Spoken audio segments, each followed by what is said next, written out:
देखो मारुति वालों, इतना सब ये नौटंकी करने के बाद भी अगर तुमने वही 4 स्टार वाली ब्रेजा बनाई, रहता फैल जाएगा। मैं बता रहा हूं, मैं थोड़ा लेके पहुंच जाऊंगा, फिर दिक्कत हो जाएगी। नमस्कार जय हिंद दोस्तों, welcome back to the channel. क्या हाल है सारे शेर भाइयों के। दोस्तों मारुति ब्रेजा का ना भंडार खुलने वाला है।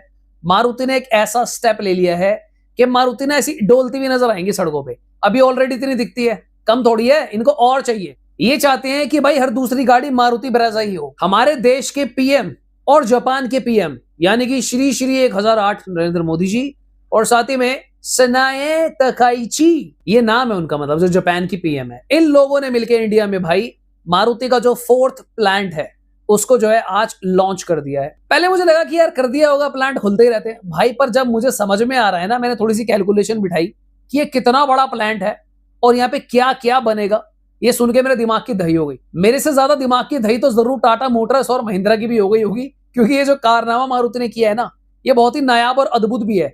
सारी डिटेल समझते हैं किस तरीके से मारुति और साथ में खासकर ब्रेजा फेसलिफ्ट डोमिनेट करने वाली इंडस्ट्री, आओ जानते हैं। ये जो प्लांट है IMT खरकोदा का प्लांट है और ये जगह पड़ती है सोनीपत हरियाणा में।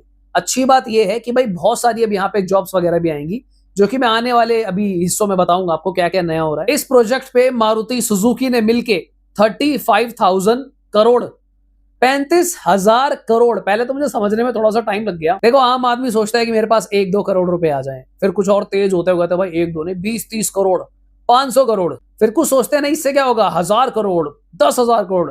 भाई 35,000 करोड़, इतना पैसा इन लोगों ने ऑलरेडी लगा दिया है, तो भाई को सोच कर ही लगाया होगा। अब मारुति ये पैसा कैसे कमाएगी? आपसे और मुझसे, हम ही तो गाड़ी लेंगे ना कल को। 800 एकड़ का ये जो है एरिया है पूरा का पूरा, और मारुति ने ना छोटा मोटा काम नहीं करा। मैंने एक जगह आर्टिकल में पढ़ा, इन लोगों ने अपनी पर्सनल रेलवे लाइन वहां पे लगा ली एक। मतलब भाई जिस तरीके से बंदा कहता है ना, एक काम करो मेरे घर में एक और सेपरेट बाथरूम कर दो, इन्होंने पर्सनल रेलवे लाइन वहां लगा ली कि गाड़ी जो है ट्रेन से डिस्पैच कर दो। क्यों भाई? क्योंकि इनको ट्रक खरीदने पड़ेंगे, डीजल, कल को डीजल में ब्लेंडिंग भी तो है। मारुति बहुत चालू है, मारुति ने बोला भाई टंटा ही नहीं पालना है वाला, अपनी खुद की लाइन बिछा लो और ट्रेनों से गाड़ियां डिस्पैच कर दो। इस प्लांट में बनेगी दोस्तों 10 लाख गाड़ियां साल की, और अभी शुरुआती दिनों में मारुति ब्रेजा फेसलिफ्ट जो है वो इसी प्लांट से बनेगी। और अब देखो प्लांट खुल चुका है और आपको पता ही है कि लॉन्च डेट भी आ चुकी है, तो बस तैयार हो जाओ, बस फिर तुम भाई ब्रेजा ही ब्रेजा देखने के लिए।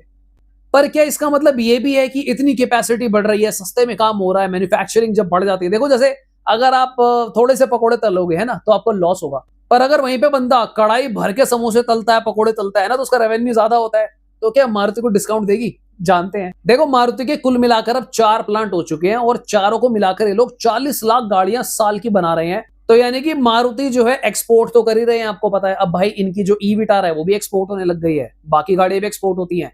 इंडिया के अंदर भाई आपको पता ही है 1.5 लाख के आसपास ये बेच ही देते हैं, और कभी कभी दिवाली न्यू ईयर के आसपास ये जो आंकड़ा है 1,80,000 से 2 लाख तक भी चला जाता है। पर इन लोगों ने 40 लाख का कुछ सोच समझ कर आंकड़ा बिठाया है। इनको कुछ समझ में आ गया भाई, इनके पास बहुत डिमांड आने वाली है। आपको ये बात जानकर बहुत खुशी होगी कि इस प्लांट में कौन कौन सी गाड़ियां बनने वाली है। ब्रेजा फेसलिफ्ट मैंने आपको पहली बात बता दी है। दूसरा यहां पर बनेगी दोस्तों मारुति ग्रैंड विटारा, जो 7 सीटर वर्जन इनका आएगा।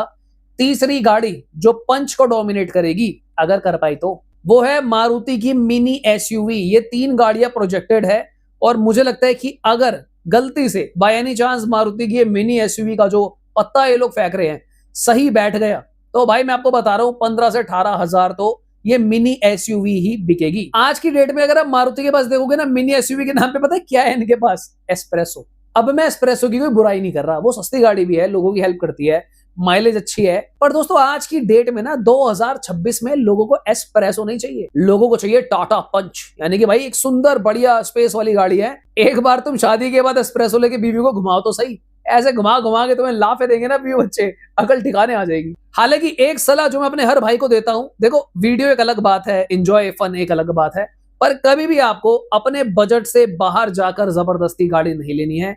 एक रूल लाइफ में सिंपल बना लो कि भाई फाइनेंशियल प्रेशर अगर आपको जरूरत से ज्यादा लोन पड़ रहा है, पड़ने वाला है, कभी लेने की जरूरत नहीं है। चाहे आप कोई यूज्ड कार ले लो, चाहे आप कोई सस्ती गाड़ी ले लो, but always buy logical car जो आपकी रिक्वायरमेंट्स, फ्यूल एक्सपेंसेस, EMI के बाद भी आपको चिंता मुक्त रखे। क्या बात है सर, क्या बात है सर।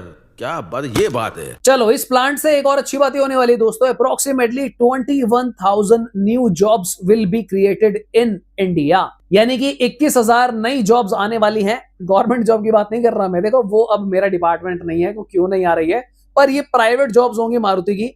तो यानी कि अगर आप कोई जॉब ढूंढ रहे हो तो आप मारुति की साइट्स को चेक करते रहें। आप यहां पर अप्लाई कर पाएंगे अगर आपके अंदर किसी भी प्रकार की कोई बढ़िया स्किल है। कुछ मेरे भाई जो बहुत ज्यादा टैलेंटेड है कि भाई मैंने तो पीएमपीबीएस कर रखा है, ये क्या है 5वीं में 5 बार फेल, डिप्रेशन।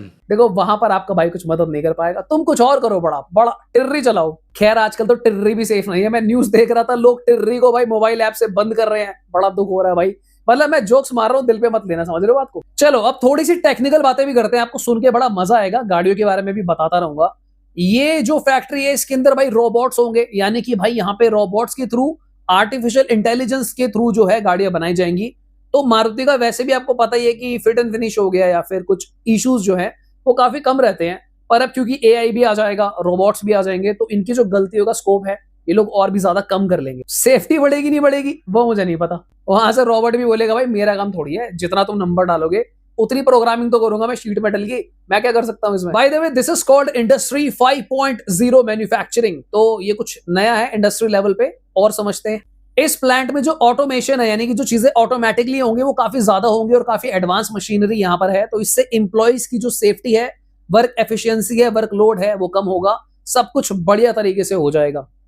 अब देखो तुम्हारा भाई भी, तुम लोगों ने जो बना रखा है एक हैवी लेबर, सब्सक्राइब तो कर लो कभी, कि नहीं कर पाओगे। भाई मैं भी ना कोई बहुत अमीर नहीं हूं, मेरे पास कोई जायदाद नहीं आई है, मैं भी अपनी मेहनत से कर रहा हूं जो कर रहा हूं। हाँ बस मैं रोता वोता कम हूं थोड़ा सा, क्योंकि मुझे लगता है हम सारे पहले दुखी हैं, मैं अपना दुख तुम्हें और दे दूं तो क्या होगा, पर सब्सक्राइब कर लो भाई। हालांकि दोस्तों हमारे पर्यावरण को देखते हुए मैं काफी कंसर्न था कि भाई मारुति ये क्या प्लांट व्लांट बना रहे हैं और पोल्यूशन मचाएंगे।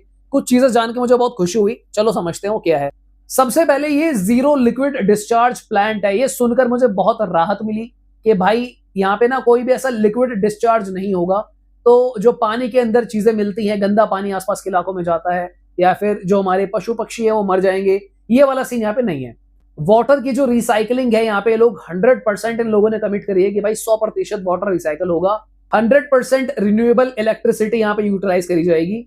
इनफैक्ट इन लोगों ने बायोगैस का प्लांट भी है जो प्लान कर लिया है, 2027 तक वो आ जाएगा, यानी कि उसका भी जो हिसाब किताब है, कारीगरी है, वो शुरू हो जाएगी। Dedicated railway sliding for greener logistics, यानी कि जैसा मैंने आपको बताया था कि इन लोगों ने अपना पर्सनल रेलवे स्लाइडिंग बना लिया कि भाई काम करो, थोड़ा सा ट्रैक यहाँ भी डाल दो, हमारा माल लेते हुए जाना, कहीं जा ही रहे हो तो ट्रेन में। इन लोगों ने 70 मेगावाट का सोलर सिस्टम जो है वो रेडी कर लिया, यानी कि भाई सनलाइट से ये लोग 70 मेगावाट तक बिजली बना पाएंगे। मेरे घर के पंखे वंखे इससे ज्यादा पावर ले लेते होंगे, पर मैंने ध्यान दिया भाई ये तो मेगावाट है। 70 मेगावाट मतलब भाई मैं तुम्हें कैसे समझाऊं, मेरे अकॉर्डिंगली 25 से 30 घरों की बिजली जो है ये प्रोवाइड कर सकता है, इतनी ये लोग सोलर से जनरेट कर लेंगे। अद्भुत। देखो मारुति वालों, इतना सब ये नौटंकी करने के बाद भी अगर तुमने वही 4 स्टार वाली ब्रेजा बनाई, मैं बता रहा हूँ भाई साहब, मैं बहुत गुस्से में आ जाऊंगा, देख लो रहता फैल जाएगा, मैं बता रहा हूं, मैं थोड़ा लेके पहुंच जाऊंगा, फिर दिक्कत हो जाएगी। हालांकि दोस्तों जोक्स अपार्ट, गुप्त सूत्रों से ये समझ में आ रहा है कि शायद मारुति ब्रेजा जो अपकमिंग है ये जो है 5 स्टार हो सकती है। इसका इनफैक्ट BNCAP का टेस्ट भी प्लान किया जा सकता है, क्योंकि मारुति ब्रेजा का जो लास्ट क्रैश टेस्ट हुआ था दैट वाज 4 स्टार, जो कि ग्लोबल NCAP से आया था। कुछ तो चलो राहत है कि GNCAP से आया था, BNCAP से नहीं आया था। तो अब देखते हैं आने वाले दिनों में क्या होगा। एक और रीजन मुझे ऐसा लगता है कि ये लोग अपनी सेफ्टी और शीट मेटल क्वालिटी पे काम कर रहे हैं, इनफैक्ट प्लेटफॉर्म्स को भी स्ट्रॉन्ग कर रहे हैं। वो ये है कि ये लोग मिनी SUV प्लान कर रहे हैं। मिनी SUV किसको कंपीट करने आ रही है आपको पता है? टाटा के मिनी टैंक को, टाटा पंच को। देखो मारुति मुझे लगता नहीं है कि ऐसी कोई भी गलती करेंगे, क्योंकि देखो पता है कि आजकल क्या सीन चल रहा है। मान लो मारुति ने बोला कि भाई हमारी मिनी SUV है, कि भाई टाटा का टैंक होगा, ये मारुति की मिसाइल है, जो भी है वो, और अगर वो रोड पे टकरा गई और पंचे ने उसे पेल दिया, फिर क्या होगा? फिर जो बेइज्जती के नमकीन मारुति को मिलेंगे भाई कमेंट सेक्शन में और इंस्टा वगैरह पे, कौन लेगा भाई उसका जवाब, हिसाब किताब। तो इसीलिए मेरे को ऐसा लग तो रहा है कि अब मारुति अपनी जो है शीट मेटल क्वालिटी, सेफ्टी वगैरह पे ध्यान देंगे, और अब इनके पास प्लांट्स भी काफी सारे हो गए हैं। तो कुल मिलाकर भाई 40 लाख गाड़ियां बना रहे हैं। कहां देंगे, बनाएंगे, एक्सपोर्ट करेंगे, लेट्स सी। लास्ट क्वेश्चन के बारे में बात कर लेते हैं कि क्या मारुति की गाड़ियों के प्राइसेस कम हो सकते हैं, क्योंकि अब तो भाई बल्क में काम हो रहा है। मुझे लगता है नहीं। डिप्रेशन। उसका कारण सिर्फ मारुति नहीं है, मुझे ऐसा लगता है कि यार कोई ना कोई शक्ति ऐसी है जो अदृश्य शक्ति है, मैं नाम नहीं लूंगा शक्ति का, तुम कमेंट करके बताना। वो लोग चाहते हैं कि बस महंगाई ही बढ़ती रहे। इंग्लिश में बात करते हैं। I believe they are capitalist. जो कैपिटलिस्ट होते हैं they are very smart people. वो ऐसे डिसीजंस लेते हैं जो आपके और मेरे हाथ में ही नहीं होते। जैसे हम लोगों को पता ही नहीं चला कि मार्केट में टिर्रे नाम की चीज कब आ गई और कैपिटलिस्ट ने इसको बेच बेच कर भाई बड़े बड़े फंडिंग भी जोड़ लिए और ये सेल भी हो रही है, लोग परेशान भी हो रहे हैं। शुरू में जब टिर्रे आई थी इनके ऊपर नंबर प्लेट भी नहीं था, but then later on capitalist realise कि भाई काम करो, इसे मोनेटाइज कर लो। देन दे स्टार्टेड कि भाई एक काम करो, यहाँ पे नेम प्लेट भी लगा दो, इन पे टैक्सेस भी लगा दो, ये वो करते करते, समझ रहे हो, जो कैपिटलिस्ट होते हैं ना वो ऐसा होने नहीं दे रहे हैं। अब इससे पहले तुम ये सोचो कि ये सब बातें मुझे क्यों पता है, तो भाई ऐसी दाढ़ी के बाल सफेद नहीं करवाए तुम्हारे भाई ने। So I have work with the corporates as well, मेरे भाइयों मेरी जान। तो फिर आज की वीडियो के लिए इतना ही, मिलते दोबारा किसी और दिन। Thanks for watching, bye bye, take care.